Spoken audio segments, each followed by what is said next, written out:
नमस्कार, मैं हूं ओम प्रकाश मिश्र। आप देख रहे हैं टाइम न्यूज। आइए देखते हैं आज की प्रमुख खबरें। सलीम हक ने बताया कि भारतीय फिजा में जहर फैला रहा है आरएसएस। एमआईएम के नागपुर के अध्यक्ष सलीम हक ने हमारे संवाददाता सलीम रहमान से बातचीत में बताया कि आरएसएस हिंदुस्तान के फिजा में फैला रहा है जहर। देखते हैं उसके ऊपर एक विशेष रिपोर्ट।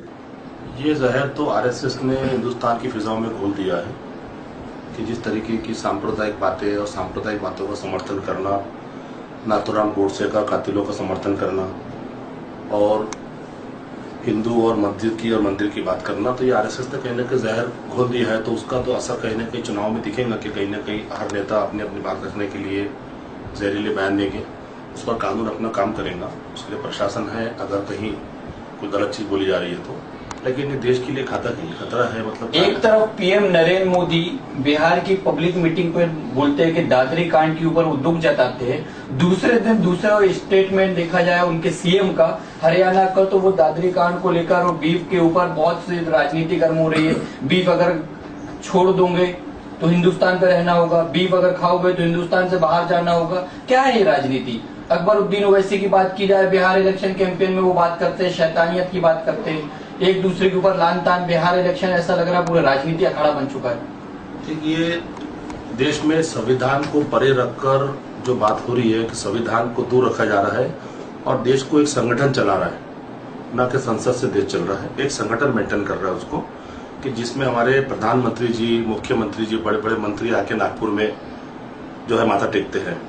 तो ये संदेश है देश के लिए कि देश कौन चला रहा है। तो वो एक समझी सोची साजिश के तहत पूरा वातावरण तैयार किया जा रहा है कि मुसलमानों के ऊपर एक दबाव बनाया जाए बीफ को लेकर।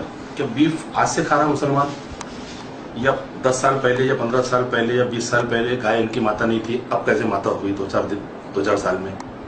तो ये दबाव बनाने की रणनीति का है। गाय इनका मुद्दा नहीं है। ये गाय के मुद्दे को लेकर समाज में जहर फैलाना और उसको कहीं ना कहीं मुसलमानों के ऊपर एक हिंदुस्तान में दबाव पैदा करना कि प्रधानमंत्री कुछ बयान देते हैं फिर खामोश हो जाते हैं, उसके बाद में उनका मुख्यमंत्री कुछ बोलता है। तो सब रणनीति के तहत इनकी है जो आरएसएस संचालित करती है। दूसरी तरफ से बीजेपी के सांसद साक्षी महाराज कहते हैं अगर कोई गाय काटते पकड़ा गया, कोई गौ काटते पकड़ा गया तो उसको फांसी की सजा होनी चाहिए।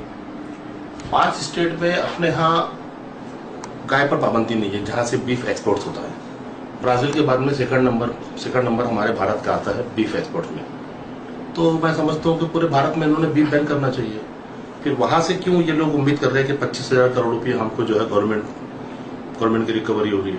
एक तरफ 25,000 करोड़ पर भी नजर है इनकी, दूसरी तरफ हिंदुत्व को लागू करने पर भी नजर है।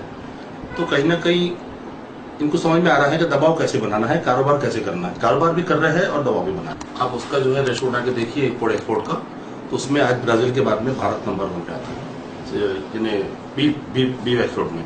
तो ये सब साजिश के तहत हो रहा है, नीति के तहत हो रहा है कि उसमें जो है मुल्क कुछ और जा रहा है, तरह कुछ और जा रहा है, और ये सिर्फ मुसलमानों पर दबाव बनाने के लिए हो रहा है कि मुसलमान किसी तरीके से अंडर प्रेशर है, राजकारण में ना आए, राजनीतिक में ना आए, अपने हक की बात ना करे, दलित समाज मुस्लिम समाज एक ना हो। ये सब रणनीति के तहत जो है देश की वातावरण बिगड़ रहा है, देश की हवा खराब हो रही है। आप नागपुर से रिप्रेजेंट करते हैं, आरएसएस का गढ़ नागपुर को माना जाता है, राजनीति गढ़ नागपुर को माना जाता है। एक तरफ आरएसएस कहती है कि अकबरुद्दीन और असदुद्दीन जहर उगल रहे हैं, अकबरुद्दीन असदुद्दीन के पार्टी वाले कहते हैं कि आरएसएस जहर उगल रही है। क्या है ये सब? परवीन तोगड़िया, साक्षी महाराज, साध्वी प्राची, ये क्या जहर नहीं उगल रहे तो क्या ये मिठास उगल रहे अपने जबान से? इन पर कार्रवाई क्यों नहीं होती? आज बस इतना ही। अब दीजिए मुझे इजाजत। ताजा तरीन खबरों के लिए जुड़े रहिए टाइम न्यूज के साथ। और अधिक जानकारी के लिए आप विजिट कर सकते हैं हमारे वेबसाइट www.timenews.com।